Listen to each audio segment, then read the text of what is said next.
दृष्टि पीसीएस के daily PCS GK programme में आपका स्वागत है। शुरुआत करते हैं पिछले अभ्यास प्रश्न से, जिसमें हमने आपसे पूछा था भारतीय रिजर्व बैंक की स्थापना कब हुई थी। आपके ऑप्शन थे option A 1 March 1930, option B 1 April 1935, option C 10 जनवरी 1937 या फिर ऑप्शन डी 30 जुलाई 1940। तो इस प्रश्न का सही उत्तर है विकल्प बी 1 अप्रैल 1935। आप में से कई व्यूअर्स ने इस प्रश्न का एकदम ठीक जवाब दिया है। इसी तरह अपने सुझाव, प्रतिक्रियाएं और जवाब हमें भेजते रहिए, हमें इसका इंतजार रहता है। चलिए बाकी की बात को एक्सप्लेनेशन से समझते हैं। बीती 1 अप्रैल को भारतीय रिजर्व बैंक यानी आरबीआई का स्थापना दिवस मनाया गया। भारतीय रिजर्व बैंक यानी आरबीआई भारत का केंद्रीय बैंक है।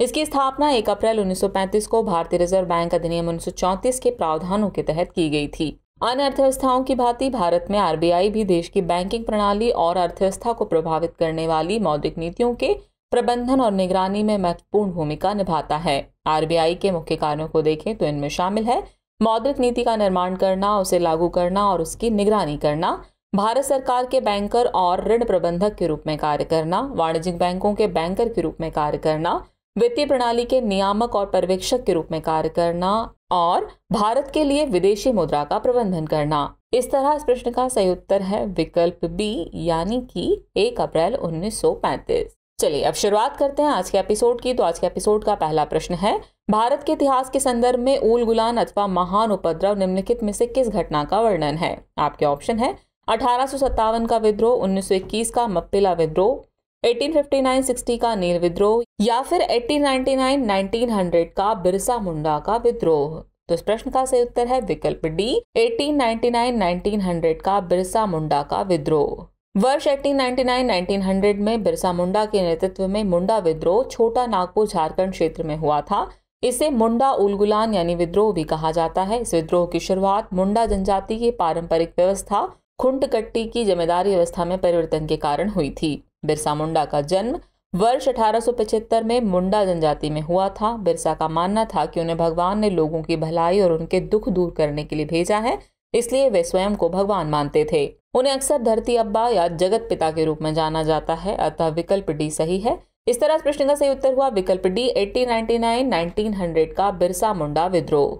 नेक्स्ट क्वेश्चन है, निजता का अधिकार भारतीय संविधान के किस अनुच्छेद के अंतर्गत संरक्षित है। आपके ऑप्शन है अनुच्छेद 15, अनुच्छेद 19, अनुच्छेद 21 या फिर अनुच्छेद 29। तो इस प्रश्न का सही उत्तर है विकल्प सी अनुच्छेद 21। पुट्टा स्वामी बनाम भारत संघ वर्ष 2017 के मामले में निजता के अधिकार को सर्वोच्च न्यायालय द्वारा मौलिक अधिकार घोषित किया गया था। निजता के अधिकार को संविधान के भाग 3 के अनुच्छेद 21 के तहत प्राण एवं दैहिक स्वतंत्रता के अधिकार के आंतरिक भाग के रूप में संरक्षित किया गया है। निजता व्यक्तिगत स्वायत्तता की रक्षा करती है। निजता पूर्ण अधिकार नहीं है, लेकिन इससे अतिक्रमण वैधता, आवश्यकता और आनुपातिकता पर आधारित होना चाहिए। इस तरह इस प्रश्न का सही उत्तर है विकल्प सी यानी अनुच्छेद 21। नेक्स्ट क्वेश्चन है, राष्ट्रीय जल विकास प्राधिकरण यानी NWDA की स्थापना कब हुई थी। आपके ऑप्शन है 17 जुलाई 1962, 17 जुलाई 1972, 17 जुलाई 1982 या फिर 17 जुलाई 1992। तो इस प्रश्न का सही उत्तर है विकल्प सी 17 जुलाई 1982। राष्ट्रीय जल विकास अभिकरण यानी NWDA केंद्रीय जल संसाधन मंत्रालय की एक एजेंसी है। इसकी स्थापना 17 जुलाई 1982 को भारत सरकार द्वारा सोसाइटी पंजीकरण अधिनियम 1860 के तहत की गई थी। इसका कार्य विभिन्न प्रायद्वीपीय नदी प्रणालियों और हिमालयी नदी प्रणालियों में पानी की मात्रा के बारे में विस्तृत अध्ययन करना है। इस तरह इस प्रश्न का सही उत्तर है विकल्प सी 17 जुलाई 1982। नेक्स्ट क्वेश्चन है, श्रीनगर लेह राजमार्ग पर जेड मोड़ सुरंग की लंबाई है। आपके ऑप्शन है 4.5 किलोमीटर, 5.5 किलोमीटर, 6.5 किलोमीटर या फिर 7.5 किलोमीटर। तो इस प्रश्न का सही उत्तर है विकल्प सी 6.5 किलोमीटर। केंद्रीय सड़क परिवहन और राजमार्ग मंत्री नितिन गडकरी ने कहा कि बहुप्रतीक्षित जेड मोड़ सुरंग जल्द ही खुलने वाली है। इसका उद्घाटन अप्रैल 2023 में किया जाएगा। यह श्रीनगर लेह राजमार्ग पर गगनगीर और सोनमर्ग को जोड़ने वाली एक महत्वपूर्ण सुरंग है। जेड मोड़ श्रीनगर लेह राजमार्ग पर स्थित 6.5 किलोमीटर लंबी सुरंग है। यह सुरंग साल भर कनेक्टिविटी सुविधा प्रदान करेगी। इस तरह इस प्रश्न का सही उत्तर है विकल्प सी 6.5 किलोमीटर। नेक्स्ट क्वेश्चन है, आकाश वेपन सिस्टम है। आपके ऑप्शन है short range surface air missile, long range surface air missile, short range surface to surface missile या फिर इनमें से कोई नहीं। तो इस प्रश्न का सही उत्तर है विकल्प A short range surface air missile. हाल ही में रक्षा मंत्रालय ने भारतीय सेना के लिए एक बेहतर आकाश हथियार प्रणाली और WLR स्वाति रडार की खरीद के लिए अनुबंध किया है।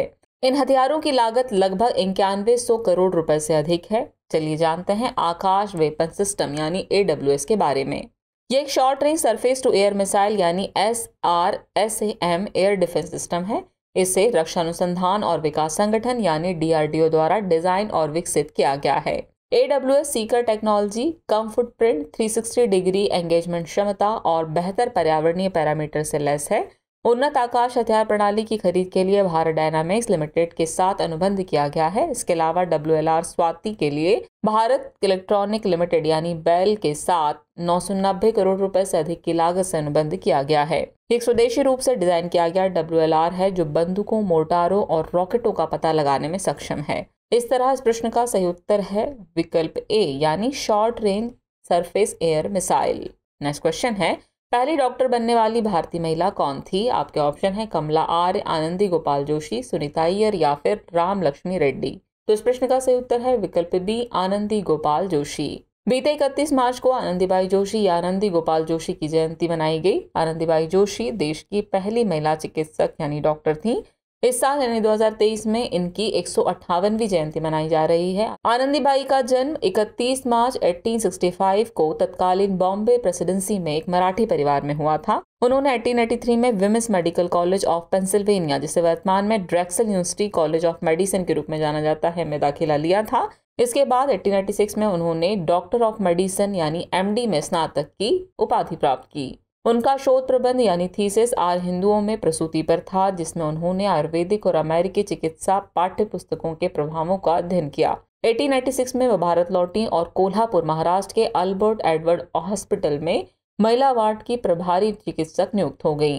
इस तरह इस प्रश्न का सही उत्तर है विकल्प B आनंदी गोपाल जोशी। अगला प्रश्न है, मसूड़ों में रक्तस्राव, दांतों का गिरना, अस्थियों का भंगुर होना एवं घाव भरने में देरी निम्नलिखित में से किस विटामिन की कमी से होता है? आपके ऑप्शन है vitamin D, vitamin B, vitamin C या फिर विटामिन K। तो इस प्रश्न का सही उत्तर है विकल्प C यानी विटामिन C। चलिए एक्सप्लेनेशन की बात को समझते हैं। विटामिन C जल में घुलनशील विटामिन है। ये खट्टे फलों जैसे नींबू, आंवला, टमाटर, पपीता, आलू, अमरूद, ब्रोकली, कीवी आदि में पाया जाता है। ये चमड़ी को स्वस्थ रखने, कोलेजन तंतुओं के निर्माण, दांतों के डेंटिन के निर्माण आदि में उपयोगी होता है। शरीर में इसकी कमी से स्कर्वी रोग हो जाता है। इसकी कमी से मसूड़ों में रक्तस्राव, दांतों का गिरना एवं घाव भरने में देरी आदि लक्षण दिखाई देने लगते हैं। इसलिए विकल्प C सही है, यानी इस प्रश्न का सही उत्तर हुआ विकल्प C यानी विटामिन C। नेक्स्ट क्वेश्चन है, वुड डिस्पेच के बारे में निम्नलिखित कथनों में से कौन सा कथन सत्य है? आपके ऑप्शन है इसमें आधुनिक विश्वविद्यालयों की स्थापना की सिफारिश की गई है। शिक्षा के सभी स्तरों पर शिक्षण माध्यम के रूप में अंग्रेजी की सिफारिश की गई। इसके तहत सहायता अनुदान व्यवस्था यानी ग्रांट्स इन एड शामिल नहीं की गई, या फिर उपयुक्त में से कोई नहीं। तो इस प्रश्न का सही उत्तर है विकल्प A, इसमें आधुनिक विश्वविद्यालयों की स्थापना की सिफारिश की गई। ये कथन सत्य है। चलिए एक्सप्लेनेशन की बात को समझते हैं। वुड घोषणा पत्र यानी वुड डिस्पेच की बात करें तो यह 1854 में लॉर्ड डलहौजी के शासनकाल में आया। इसने देश की शिक्षा व्यवस्था को व्यवस्थित करने का कार्य किया। इसे भारतीय शिक्षा का मैग्ना कार्टा कहा जाता है। इसमें शिक्षा क्षेत्र में निजी प्रयत्नों को प्रोत्साहित करने के लिए अनुदान सहायता पद्धति की सिफारिश की गई थी। वुड डिस्पेच में लंदन विश्वविद्यालय की तर्ज पर भारत में आधुनिक विश्वविद्यालयों की स्थापना का सुझाव दिया गया था, अतः विकल्प A सही है। इसमें उच्च शिक्षा का माध्यम अंग्रेजी तथा स्कूली स्तर की शिक्षा का माध्यम देशी भाषाओं में बनाए रखने का सुझाव दिया गया था। इस तरह इस प्रश्न का सही उत्तर है विकल्प A, इसमें आधुनिक विश्वविद्यालयों की स्थापना की सिफारिश की गई थी। यह कथन सत्य है। नेक्स्ट क्वेश्चन है, विश्व ऑटिज्म जागरूकता दिवस यानी वर्ल्ड ऑटिज्म अवेयरनेस डे हर साल कब मनाया जाता है? आपके ऑप्शन है 1 अप्रैल, 2 अप्रैल, 3 अप्रैल या फिर 4 अप्रैल। तो इस प्रश्न का सही उत्तर है विकल्प B यानी 2 अप्रैल। विश्व ऑटिज्म जागरूकता दिवस यानी वर्ल्ड ऑटिज्म अवेयरनेस डे हर साल 2 अप्रैल को मनाया जाता है। इस दिवस को मनाने का उद्देश्य ऑटिज्म के प्रति जन जागरूकता फैलाना और इस विकार से जूझ रहे लोगों को सपोर्ट करना है। संयुक्त राष्ट्र महासभा ने ऑटिज्म से पीड़ित लोगों की आवश्यकता को उजागर करने के लिए 2 अप्रैल को इस दिवस के रूप में घोषित किया था। चलिए जानते हैं कि ऑटिज्म क्या है।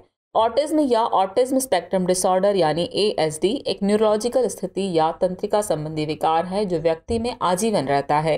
यह एक विकासात्मक विकलांगता है जो मस्तिष्क में अंतर के कारण होती है। इससे पीड़ित व्यक्तियों में मुख्य रूप से सामाजिक दुर्बलता, बात करने में मुश्किल, प्रतिबंधित व्यवहार आदि की समस्या दिखाई देती है। दुनिया की लगभग 1% आबादी ऑटिज्म से पीड़ित है। इस तरह इस प्रश्न का सही उत्तर है विकल्प बी यानी कि 2 अप्रैल।